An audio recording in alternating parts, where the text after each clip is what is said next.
Kira-kira sekarang kita udah kelas 12 nih Diana. Topik yang akan kita bahas hari ini tuh mengenai apa sih? Oke teman-teman semua, jadi untuk literasi Rabu kali ini kita akan bahas tentang persiapan perguruan tinggi negeri mungkin ya.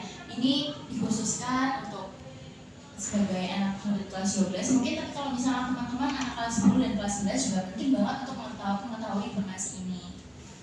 Oke, kira-kira Diana udah tahu nggak sih mau kemana atau kayak kebanyakan anak-anak zaman sekarang pada saat ini masih bingung gitu loh mau harus kemana, nentuin jurusan apa dan bahkan mau ke PTN yang mana. Dan untuk sekarang alhamdulillahnya aku udah tahu sih mau kemana, siapa tujuan aku kayak udah terarah setelah ini. Aku mau ke perguruan tinggi mana dan mau ke jurusan apa. Nah untuk jalan sendiri gimana nih? Sebenarnya kalau misalkan aku sih sekarang ini masih 50-50 itu sambil research atau sambil mencari-cari lagi apa sih yang sesuai dan minat bakat aku. Nah ngomong-ngomong tentang perguruan tinggi negeri, kira-kira apa aja sih Diana yang harus kita persiapkan mulai dari sekarang nih? Oke, jadi teman-teman yang pertama harus kita siapkan itu adalah kita tuh harus cari tahu informasi tentang perguruan tinggi tentunya.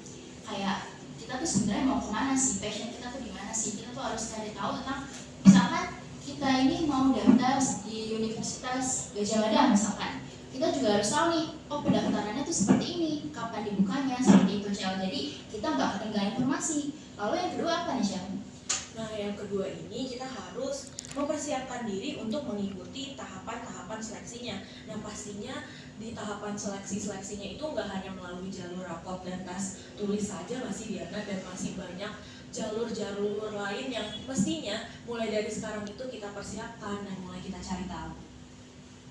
Iya tentunya, jadi selain kita harus belajar ya untuk mempersiapkan PTN ini, kita juga tahu nih kalau misalkan PTN ini butuh banyak banget sertifikat lomba-lomba yang bisa menunjang kita untuk masuk perguruan tinggi tersebut. Lalu kemudian kita juga bisa mencari kegiatan yang bisa membantu masuk PTN, kayak lomba-lomba gitu. Nah, kayak yang aku jelasin tadi, kalau misalkan masuk PTN ini bisa pakai sertif-sertif yang bernilai mungkin.